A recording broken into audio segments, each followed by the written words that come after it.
Friends, இன்னைக்கு நம்ம power of positive திங்கிங்கை பற்றி பேசலாம். ஸோ பாசிட்டிவ் திங்கிங்னா என்னது? எந்த சூழ்நிலையில் இருந்தாலும் நல்லதே நினைக்கிறது, கரெக்டா? இதில் என்ன பவர் இருக்குது, இதில் என்ன சக்தி இருக்குது அப்படிங்கிறது தான் நம்ம இன்னைக்கு பார்க்க போகிறோம். யோசிச்சு பாருங்க, என்ன ஒரு நிலைமையில இருந்தாலும் யூஸ்வலாக இப்போ நிறைய பேர் ஸ்ட்ரெஸ், டிப்ரெஷன் இப்படிலாம் சொல்கிறோம். ஸோ அந்த மாதிரி நிலைமையிலையும் நம்ம பாசிட்டிவாக யோசித்தோம் அப்படிங்கிறதுனா நம்மளோட மைண்டில் எப்படி நம்ம ஃபீல் பண்ணுவோம்னா, நம்மளோட இமோஷனல் வெல்பீங், நம்ம ஃபிசிக்கல் வெல்பீங், நம்ம எந்த சூழ்நிலையில் இருந்தாலும் அதை காம்பேக்ட் பண்ணலாம். அந்த ஸ்ட்ரெஸ் எல்லாம் நம்ம நல்லிஃபை பண்ணுற அளவுக்கு நம்மளோட அந்த பாசிட்டிவ் திங்கிங் நம்மளுக்கு ஹெல்ப் பண்ணுறது.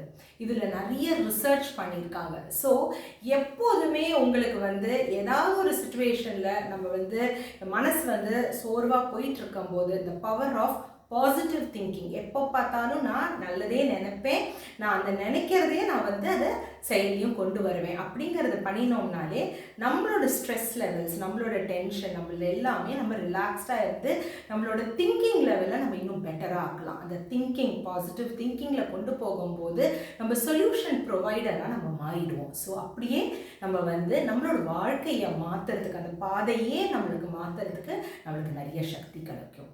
ஸோ நீங்களும் ட்ரை பண்ணி பாருங்கள்.